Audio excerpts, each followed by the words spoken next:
bure tumepewa, amani ya Bwana bure tumepewa, bila malipo, bure tumepewa, bila malipo, bure tumepewa, upendo wa Bwana bure tumepewa.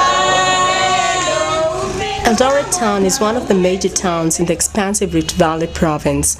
It prides itself as being a fast-growing cosmopolitan town, and it is also rapidly becoming the economic hub of the western region of Kenya. Its strategic importance to the country cannot be gainsaid. It boasts of an international airport as well as providing a base to a large number of Kenyan international athletes.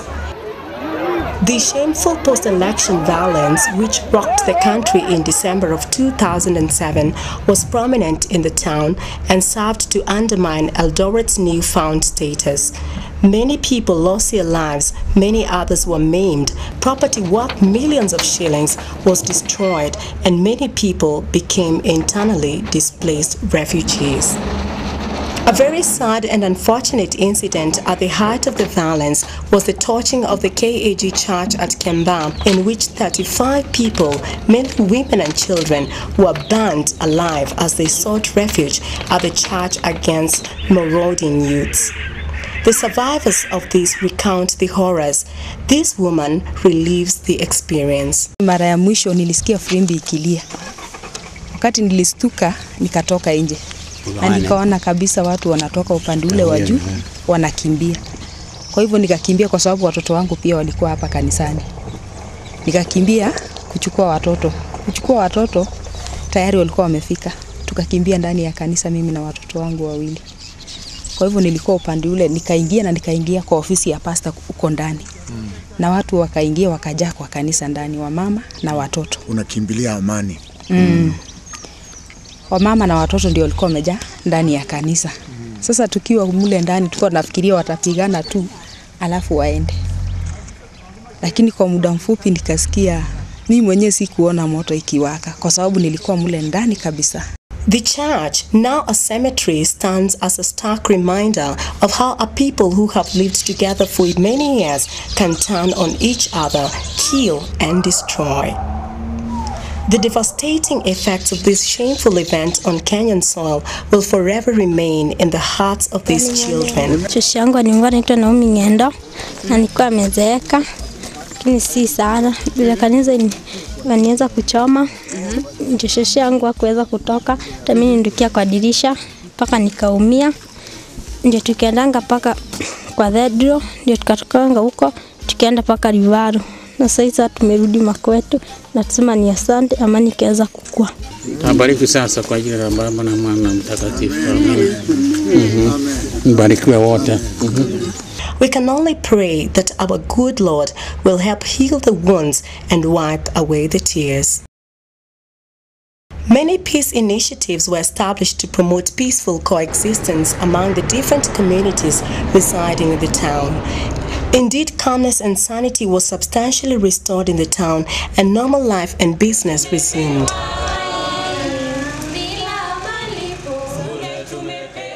The Senior Clergy Consultative Forum, the SCCF, was one of the players in the peace-building process. The forum convened a reconciliation conference for the clergy in the area in January 2009. The meeting was held under the theme of strengthening one another. However, the forum was alerted that the peace and tranquility which had been achieved was under threat from two major developments emerging in the country. Things are very bad. The people who had even gone back to their homes to resettle are again coming back to put their farms on sale. And I think they are hearing it, that things are not good. That's bad. I have seen in a market, people are buying arrows in a big way, even poison arrows. I'm scared, really. The things are not very good. On the other hand, we are witnessing drought in a big way. Everywhere. People try to say it is a curse, Rift Valley has always been the store of this country. But what we are witnessing is absolutely the opposite. These were the raging debate on the reclamation of the rapidly depleting Mile Forest water tower and the trying of post-election violence suspects at the International Criminal Court based at The Hague in the Netherlands. We have done our best as bishops from Rift Valley. 2 months ago, we called Ruta at Basilica, 5 of us, myself, Songok, Koko, Kewasis, 2 missing. We talked with him for 4 hours. We talked with him about the Mount Narok forest. We talked with him about the relationship between Raila and Uhuru.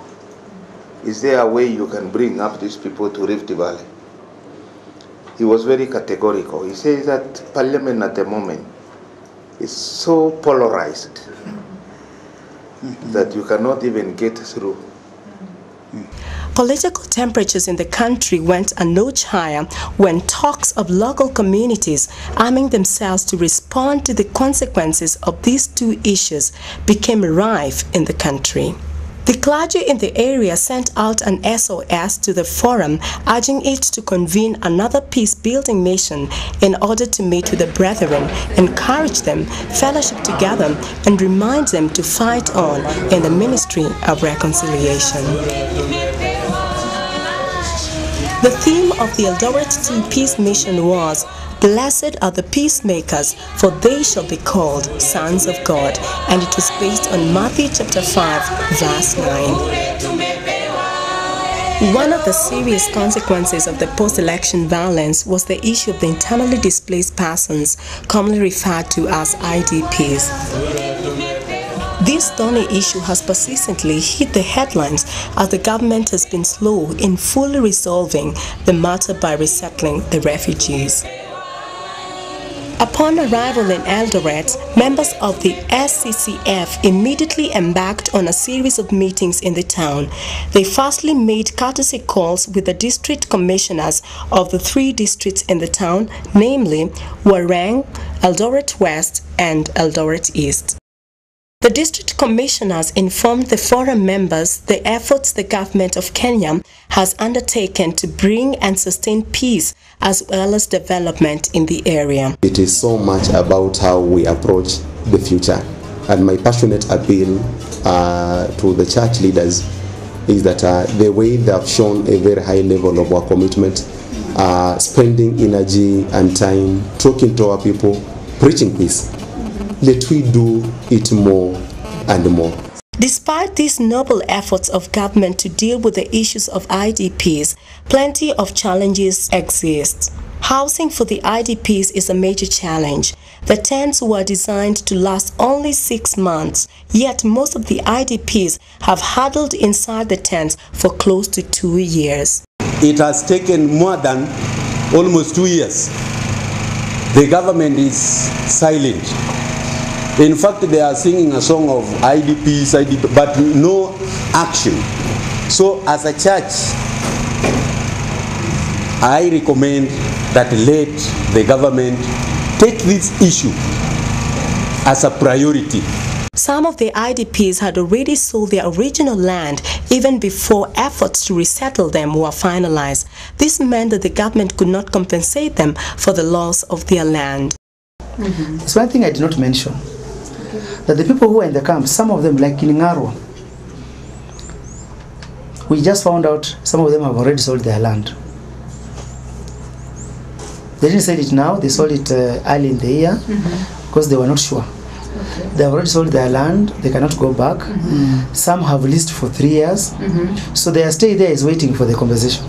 The Eldoret II Peace Mission was attended by the SCCF membership from Nairobi and the Rift Valley and church leaders from the Rift Valley province. Despite the constraints of time, financial resources and logistics, Bishop Joseph Murupus and his team of senior Rift Valley clergy on the ground did a sterling job at mobilizing at the grassroots. The Eldoret II Peace Mission was well attended.